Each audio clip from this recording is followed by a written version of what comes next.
Bismillah ar-Rahman ar-Rahim. Welcome back. It is 18 after 9 o'clock, and we're now joined by the president of the Organization of African Political Parties Forum, and that is Dr. Charles Sinkala. We're going to be looking at the shenanigans in the mayoral chambers here in Gauteng, in Johannesburg, rather in Braamfontein, and it seems as if the knives are out for. Against Mayor Mpho Phalatse, and this on the heels of the ousted speaker, and that, of course, was Vasco da Gama. A very good morning to you, Dr. Charles Sinkala. What on earth is going on as far as local politics is concerned? We know that the politics, provincial and national, is in a mess. But I guess it works two ways, does it not? We are in a political mess as we speak right here in South Africa. Let's put that issue aside and focus on Mayor Mpho Phalatse. Thank you very much for having me. And indeed, yes, like what you've said, it is actually a political mess, especially at the time that our country needs to rebuild itself from the COVID pandemic and economical hardships. And we see that there's petty politicking of individuals. I don't know if we can talk about the individual, but I think that is also important as the political parties they are not sitting together in those chambers, especially on the local government that matters to preside over the administration of the councils. Meanwhile, they are fighting on petty things that they can manage. It's quite unfortunate. And it's a pity, as you say, because it's at local government level that we can get our towns and our cities up and running efficiently. We can clean up our streets. We can make sure that our infrastructure is working. We can make sure that water is on tap. We can make sure that services are delivered, which is the bane of the issue here in South Africa. But be that as it may, it's also indicative of the fact that coalition coalitions will not work because it seems as if everybody wants to be chiefs and there aren't enough Indians to do the work. You know, when I'm listening to you discussing and talking about the garbage collection, the local government operations, and many others, the support systems, the water supply, electricity supply to the councils, the well-being of communities, amenities, the portals, and all those type of things, my mind just thinks that sometimes these council officials, they do not know their description because they are diverting their attention from the portal, the hospital facilities, and all others that at the local council level they're supposed to supply to the communities. They are now politicking to find out who's capable of holding the office and not, and who is eating and not. The concentration shouldn't be on the replacement of the leadership, and I think the leadership has to be very careful in terms of dealing with that. We have had many mayors in Johannesburg, and I think in the history of all the mayors in the continent, Johannesburg has been a pillar where mayors are changed as frequently as people they change their shirts every day. But look, we also understand that the other changes has been unfortunately due to the deaths and accidents of mayors. But this also brings to the idea that is there any competition, for other forces to dethrone the elected mayors, to find faults in the elected mayors, to find faults in the leadership that are presiding over Johannesburg Council? Or is it that we have misplaced and they not understood the actual work that we're supposed to be doing? We're supposed to be on the media now. We're discussing that 1,700,000 portals has been filled up by Johannesburg City Council, who combined efforts with other political parties, the minority political parties, the major political parties, with the communities of Lanesia. They've come up with a faith-based organization and the other organization to making sure that our cities they are safe for our environment. But now we are discussing, can we remove the mayor? Can we put a vote of no confidence? It is quite unfortunate. However, however, very serious allegations has been leveled at her and at the ousted Vasco da Gama, the Speaker of the Chamber. Uh, should those allegations be investigated in the meanwhile, while she is still sitting mayor? Because obviously, if there is corruption in this situation, then it needs to be rooted out. So, what is the best stance to be taking here? Because those are very, very serious allegations. It is indeed serious allegations, but as leaders who are presiding over a municipality which is a little bit crippled, like what is happening at the moment, some of these issues, they are actually administrative issues. They are disciplinary issues that can be sorted out internally. If there is a fault at the head of the leader, who is the mayor, there is other ways of sorting out those issues. Some of these are just mere allegations without maybe proven information, which are subjected to disciplinary action or disciplinary committees, which should not be aired, because once you air such things from the council, it brings Okay, we have just lost Dr. Quite Charles Sinkala unfortunate. there. Are you still there? Wonderful. Yes, Let me ask you this question. I lost you there for a minute. However, let us proceed due to time constraints. Has the DA come out in support of Mayor Phalatse? Have they shown, have they probably come up with evidence indicating that false allegations are being leveled at her and the ousted Vasco da Gama? yes, they have done that. They have done that. But, where one has been judged and prosecuted already, there's very little they can do. Or what we can say is, can we have a spirit of working together from the church, faith-based organization, from political parties, from community leaders, and everybody in the council? We need to have that intent of working together. Then we shall avoid such victimization or making allegations. Yes, I'm not saying we shouldn't make allegations.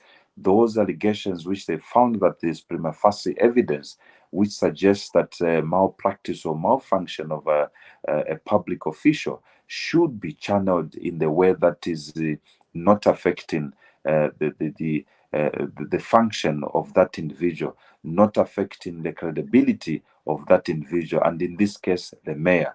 I'm sure there should have been a better way of dealing with what is happening at this moment, especially from the DA and as well as from the community of Johannesburg.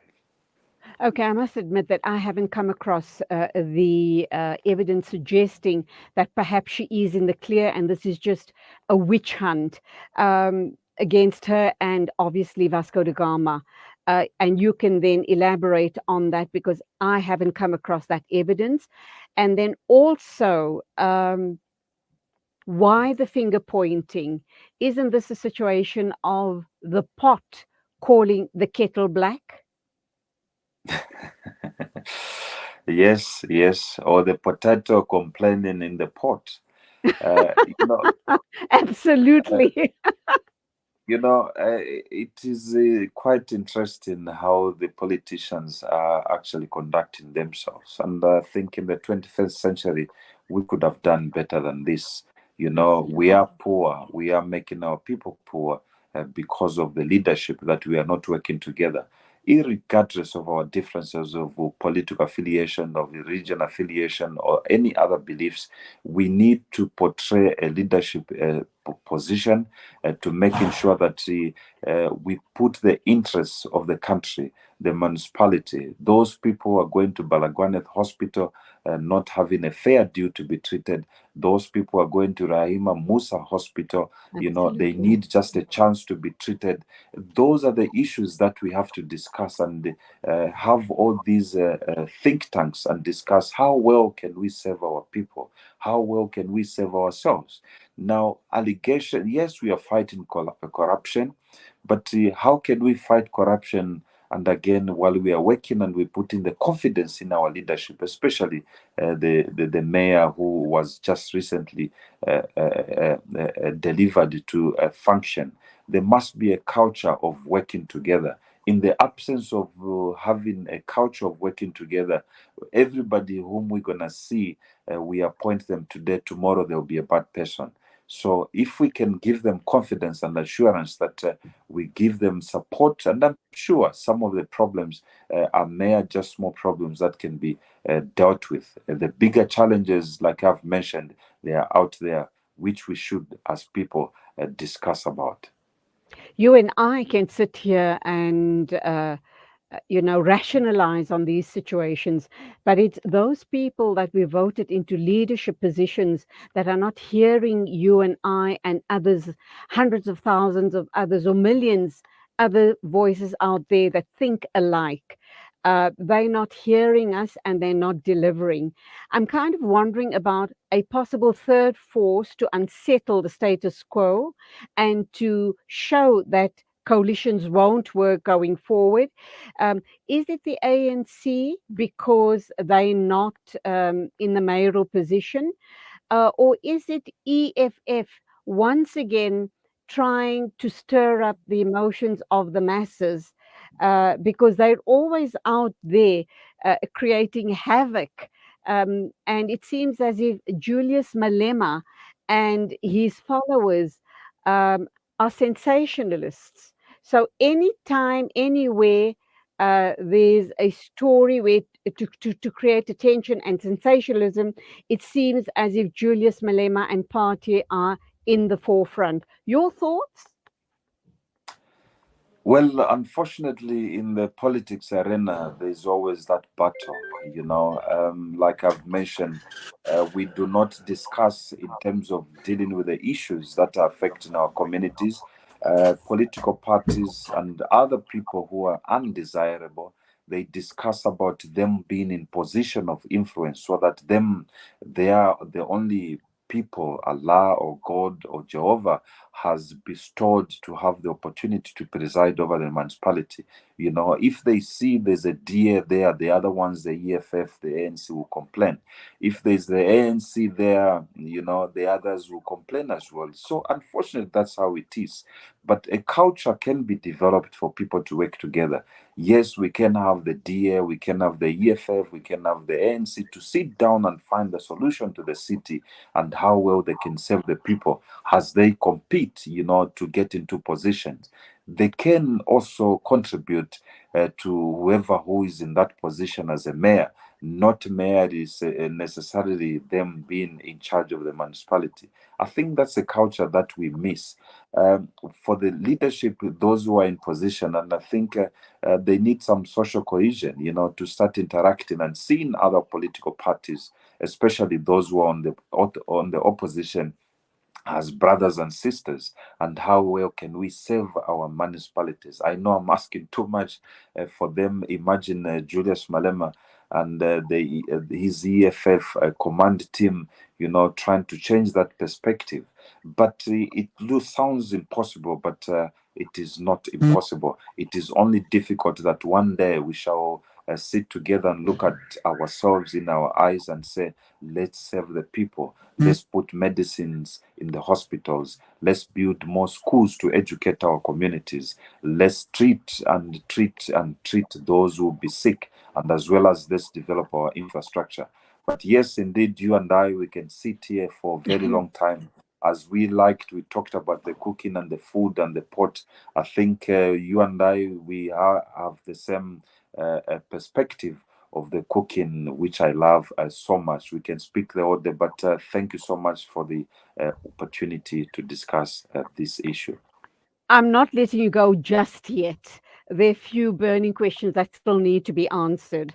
How important, well, I should imagine it's very important that we have robust opposition political parties in the country, because if we don't, um, we can't allow the ANC or any one man, one member party to rule the country, because they will never be held accountable.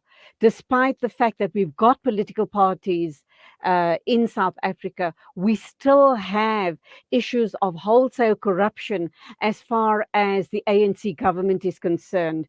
Are we seeing these sort of trends in the smaller parties as well? Have they been called out for corruption at all? They or their members. I know there has been those type of issues hanging over Julius Malema's head, but what about other political parties? Indeed, that is true. I was just speaking to somebody here in Francistown. I'm heading to Gaborone. Uh, Look, opposition political parties must be understood their position that they actually contribute to making sure that the governance of those who are in charge or presiding over those public offices, they are doing according to the book. The 90% of the work must be done by the system. The system must be steal proof. The system must be corruption proof. The system must hold the public officials to account itself. It must be an autonomous. It's not the duty of the opposition political parties to go start checking each and every public official if they are doing the work. If you hear that the public official has misappropriated money or any tender or any processes, and then he reached him or herself or his family, just know that it's the system which has failed the people again. It is not the people from the outside. The system must have processes and systems that will not give any public official undue influence to influence any tender or not to perform accordingly. So that is how we have to mitigate that understanding, for people to understand, can we review the systems that are making people not to function properly? Where is the problem? That's why I'm saying that opposition political parties, faith-based organizations, community leaders must sit in the room and look at the problem where it is and sort out the problem from there. Why are we having no medicine in the hospitals? Why is our infrastructure not up to standard? Why are we having ABCD?